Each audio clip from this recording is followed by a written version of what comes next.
Bonjour. Est-ce que tu peux nous présenter ton parcours? J'ai fait des études de lettres, j'ai fait une prépa OK. littéraire, après j'ai fait un master d'édition, mais des études pour être écrivain, bon, il commençait à y en avoir un petit peu des masters, mais c'est pas très répandu, puis ça promet pas derrière une carrière d'écrivain, malgré tout. Ouais. Donc voilà, j'ai fait ce parcours-là plutôt littéraire, mais à côté de ça, j'écrivais toujours pour moi. J'ai travaillé au début dans une maison d'édition dans le scolaire, les manuels scolaires là, de OK. grammaire, de français, tout ça. Après, j'ai été rédac chef d'une revue pendant 5 ans, une revue qui parlait de littérature jeunesse, ado, young adulte. Et maintenant, je suis en freelance. Voilà. OK. Quand et comment as-tu commencé à écrire? J'écris vraiment depuis toute petite, depuis que je sais lire, en gros. OK. J'ai toujours eu envie, voilà, de raconter des histoires. Quand j'étais plus ado ou dans les études, j'écrivais des poèmes, comme beaucoup d'ados, je pense. À la Sorbonne, je faisais partie des ateliers poétiques de la Sorbonne, qui étaient très formateurs et qui m'ont appris beaucoup de choses sur comment être dense et concis en écriture. Et je pense qu'on le retrouve aussi aujourd'hui dans mes romans. Et voilà, j'ai continué à écrire. J'ai commencé à écrire un premier roman. Je devais avoir à peu près 18 ans quand j'ai eu l'idée de mon premier roman, qui est OK. paru 10 ans après. J'ai jamais fait d'autopublication, ni même de fanfiction, rien du tout.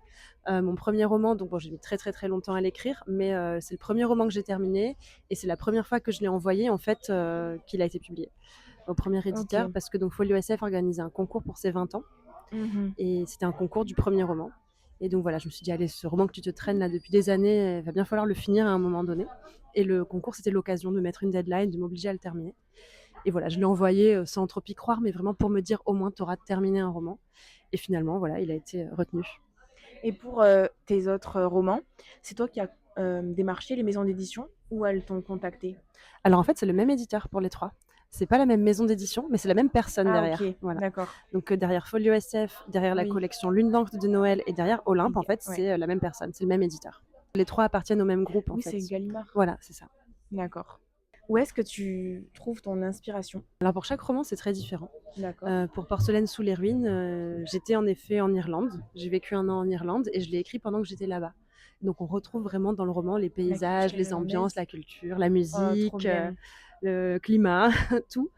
J'étais vraiment dans cette ambiance irlandaise que j'ai essayé de retranscrire le mieux possible dans le roman. OK. Pour Du thé pour les fantômes, c'est hyper différent. Ça se passe à Nice, donc là où j'ai grandi.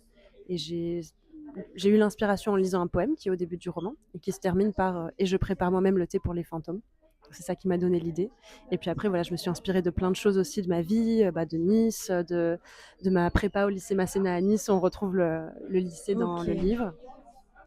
Et pour le premier roman, c'était encore différent. Comme je l'ai écrit sur des années et des années, à chaque fois à réécrire, à le changer, etc. Ouais. En fait, les inspirations, elles ont été très variées au fil des années.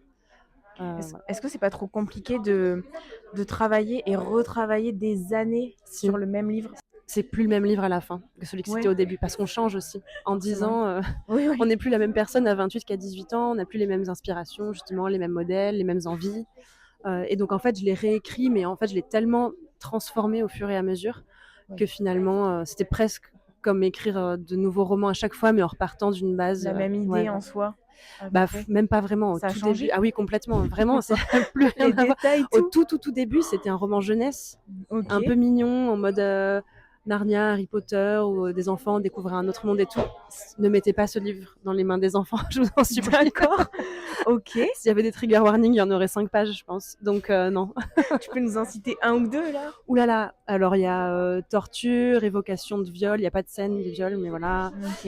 Il y a des scènes de violence Oui, c'est assez compliqué à lire. dégueulasses. Ah oui, vraiment. Il y a mort d'enfants, mort violente d'enfants. Ouais. En fait, c'est de la vraiment dark fantasy. Donc c'est dark OK. fantasy à la Game of Thrones. Donc prenez les trucs les plus sombres de Game of Thrones. Et voilà, je les ai mis dans ce J'ai roman. pas vu Game of Thrones. Ah, et bah. Comment est-ce que tu t'organises quand tu écris, quand tu déroules le process d'écriture? Pareil, ça dépend des romans. J'ai OK. travaillé différemment Et sur chacun. du coup, pour Pour Porcelaine, Porcelaine sous sous les les ruines? ruines, ouais, j'ai été assez organisée, on va dire. OK. J'avais aussi assez peu de temps pour l'écrire, puisque c'était pas une commande, mais donc mon éditeur de mes 2 premiers romans m'a dit: «On crée une collection de romantaisie, est-ce que ça t'intéresse?» J'ai dit: «Oui».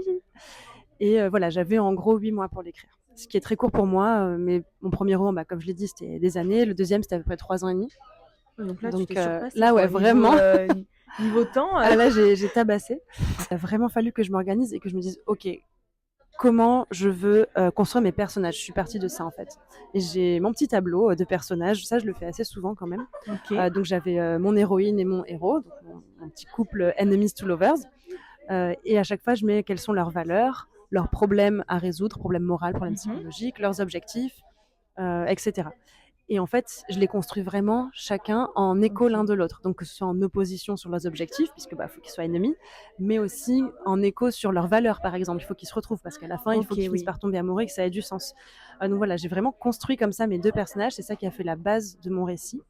Et après, avec l'expérience de mes deux premiers romans, je savais qu'il fallait pas que j'ai une timeline trop précise, trop exacte, puisque moi, D'accord. j'arrive pas en fait à travailler comme ça.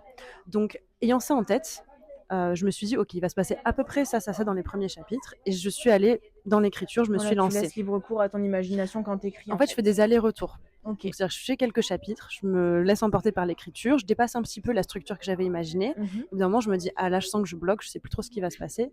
Là, je retourne Tu à de la reviens sur ouais, structure, OK. je restructure ce que j'ai déjà fait, je structure la suite, voilà. Et petit à petit, comme ça, je construis les choses. Est-ce que tu pourrais décrire, Porcelaine sous les ruines en 3 mots, en 3 vibes, 3 mots, Alors, je dirais que c'est quelque part entre Downton Abbey, les OK. Bridgerton, cette vibes-là, un peu historique. On boit du thé, on porte des grandes robes, il pleut, etc. On est dans des châteaux. Et La vie invisible d'Adi Larue. OK. Voilà. Pour le côté assez contemplatif, poétique, on a une héroïne aussi qui traverse les siècles. Voilà, si je devais le... Et Irlande, voilà. Oui, du coup.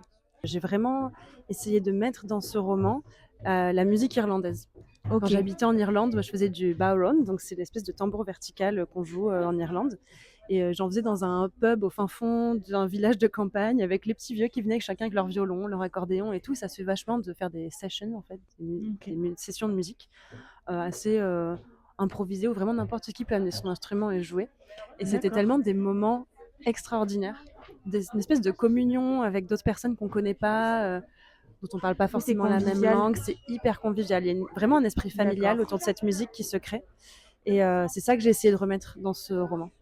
Est-ce que tu aurais une citation préférée de Porcelaine sous les ruines? Oui, je vais devoir m'arrêter en pleine phrase du coup parce que sinon ça va vous spoiler. Quand les paroles furent terminées, le violon et le tambour se firent plus frénétiques.